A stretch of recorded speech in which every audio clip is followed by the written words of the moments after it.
देश की पहली electric ride hailing company blue smart अपनी ओवर स्मार्टनेस की वजह से ट्रबल में है। ओवर स्मार्टनेस क्यों कह रही हूँ ये बताएंगे हमें मुकुल जो इस पूरे मामले को ट्रैक कर रहे हैं। तो मुकुल, ब्लू स्मार्ट के जो दिन खराब आ गए एकदम से, ये सब हुआ कैसे, क्या है पूरा मामला? तो ये कहानी एक स्टार्टअप के फेल होने से और फिर फ्रॉड करने तक अब पहुंच गई है मेधा। सबसे पहले तो मैं शुरुआत करूंगा कि फेल कैसे हुई।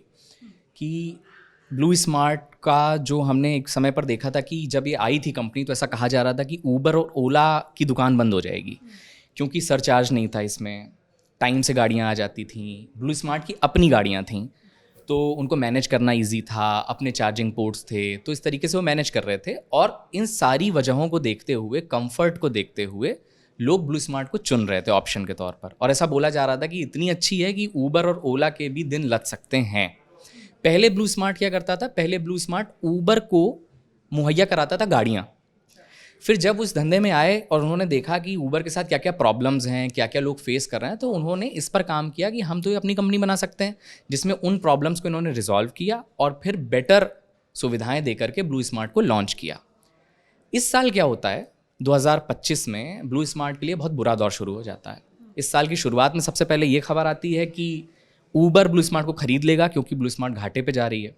लेकिन इस पर ब्लू स्मार्ट कहता है कि नहीं, ऐसा कुछ भी नहीं है, ये सब रूमर्स हैं और हमारे सारी चीज़ें एकदम ठीक चल रही हैं। फिर इनका एक बॉन्ड था 30 करोड़ का, वो उसमें प्रॉब्लम आ जाती है। तब ये खबरें उठती हैं कि कुछ तो प्रॉब्लम चल रही है, तब भी ब्लू स्मार्ट कहता है नहीं, ऐसा कुछ भी नहीं है। मार्च में क्या होता है, अचानक से जो उच्च अधिकारी हैं कंपनी के अंदर, चाहे सीईओ हों, अनिरुद्ध हों, जो भी सीटीओ हों, बिजनेस ऑफिसर्स हैं, वाइस प्रेसिडेंट हैं, ये सारे लोग इस्तीफ़ा देना शुरू कर देते हैं। जब ये सारी चीज़ें होने लगती हैं तो फिर सवाल उठने लगते हैं कि ये तो साइन है कि कुछ ना कुछ बहुत बड़ा गड़बड़ है कंपनी में, कि इतने सारे बड़े बड़े अधिकारी इस्तीफ़ा दे रहे हैं। और इसके बाद सबसे बुरी खबर तब आती है जब ब्लू स्मार्ट के एम्प्लॉयज़ ये कहते हैं कि उनको सैलरी नहीं मिली है और कंपनी कह रही है कि अप्रैल में उनको पैसा दिया जाएगा। इन सारी चीज़ों से ये स्पेकुलेशन लगाया गया, ये बातें बाहर आने लगीं कि ब्लू स्मार्ट बुरे दौर से गुजर रहा है और बहुत ज़्यादा स्थितियाँ वहाँ की ख़राब हो चुकी हैं। ये हो गया फेलियर, कि वो फेल कैसे, डिक्लाइन, उनका ग्राफ जो था वो डिक्लाइनिंग ग्राफ था ग्रोथ के मामले में। लेकिन उन्होंने दे वर प्रिटेंडिंग कि एवरीथिंग इज ओके, तो वहां पे शुरू हुआ फ्रॉड। वो क्या है? तो लिया लेकिन ये दिखाते रहे कि everything is okay, nothing is going wrong. हाँ, तो हुआ क्या कि इनकी एक कंपनी है जेंसॉल, जो कि इनकी पेरेंट कंपनी है। तो जेंसॉल के थ्रू ये गाड़ियाँ खरीदते थे, पैसा उठाते थे, फिर उसको ब्लू स्मार्ट में लगाते थे।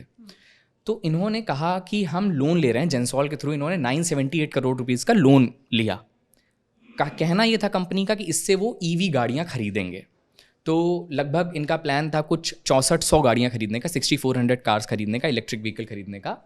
लेकिन ये खरीदते हैं कुछ 4700 खरीदते हैं और लोन उठाते हैं कि ये 6700 खरीदेंगे।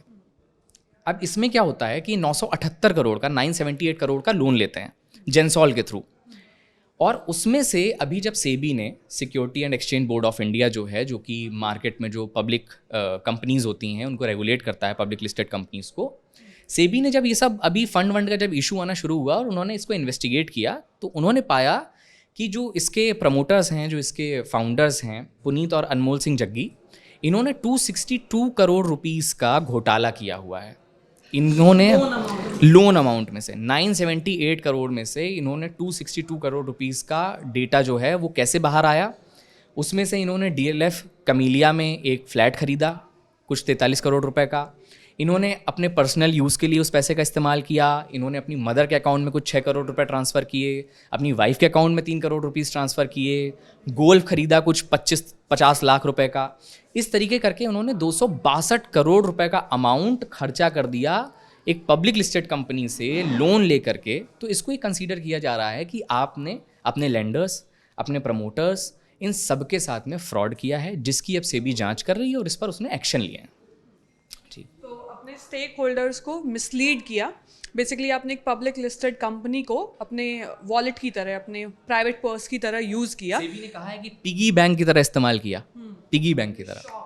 शौक पूरे करने के लिए कि उन्होंने DLF कमीलियाज में फ्लैट ले लिया, अपनी माँ के अकाउंट में पैसे ट्रांसफ़र कर लिए। एक लिस्ट आई थी, हम देख रहे थे वो कहाँ कहाँ उन्होंने पैसे खर्च किए हैं। एक बार आप इधर से आइए, एक बार, ये बड़ी लंबी फहरिस्त है। ये बिजनेस स्टैंडर्ड की खबर है। इसमें जो हम बता रहे थे कि जेंसॉल में प्रमोटर ऑफ जेंसॉल इन्होंने इतना अमाउंट लिया।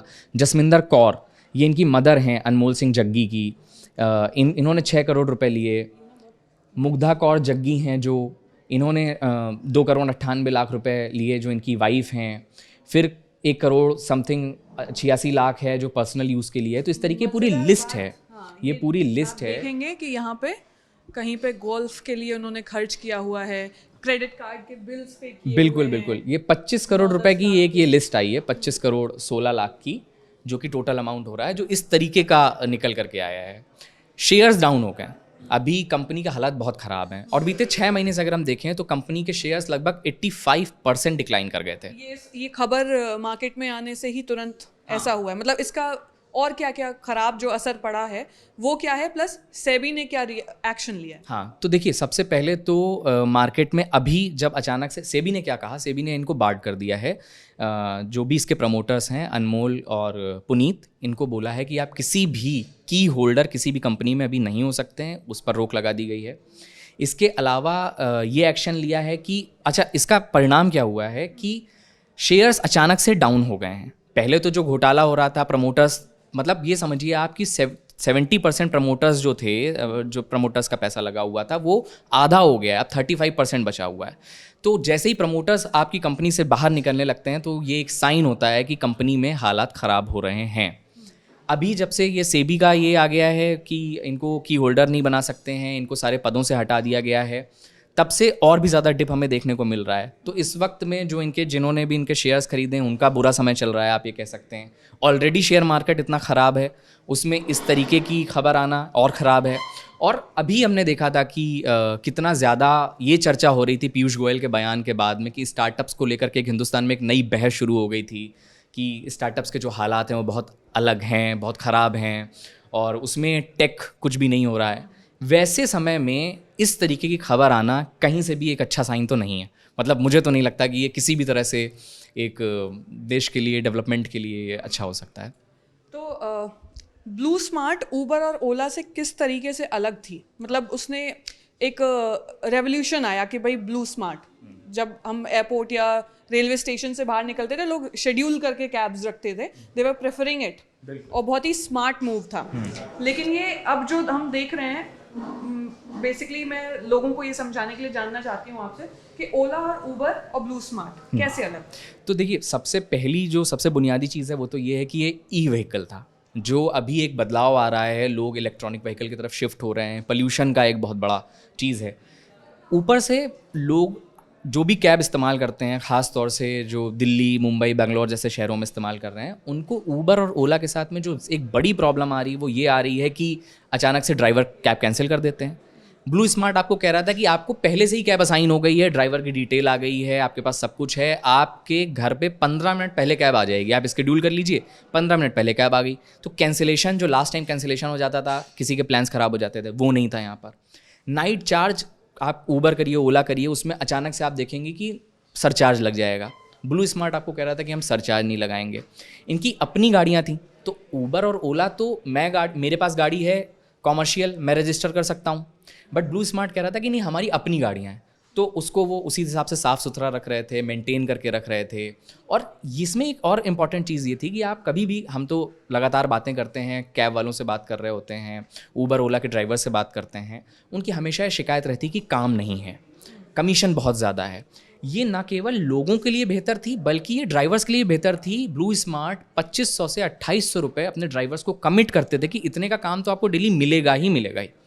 तो इन सारी चीज़ों को देखते हुए काफ़ी होप थी, और चला भी यहाँ पर बेहतरी से। लेकिन यही जो होप थी वही कंपनी के लिए उल्टी पड़ गई, और आखिरी में बात आने लगी थी कि कंपनी उसको मैनेज ही नहीं कर पा रही थी, क्योंकि उनको अपने चार्जिंग स्टेशंस बनाने पड़ रहे थे, आपको अपनी गाड़ियाँ मेंटेन करनी पड़ रही थी, इन सब की कॉस्टिंग इतनी ज़्यादा आ रही थी कि वो कन्विंस नहीं कर पाया, और आगे फिर वो फंडिंग उठाने में उनको मुश्किल होने लगी, और ये हालात हैं जो हम अभी देख रहे हैं। डिक्लाइन या फेलियर फ्रॉड की तरफ लेके गया, या फिर फ्रॉड प्लान था इसलिए वो डिक्लाइन आया?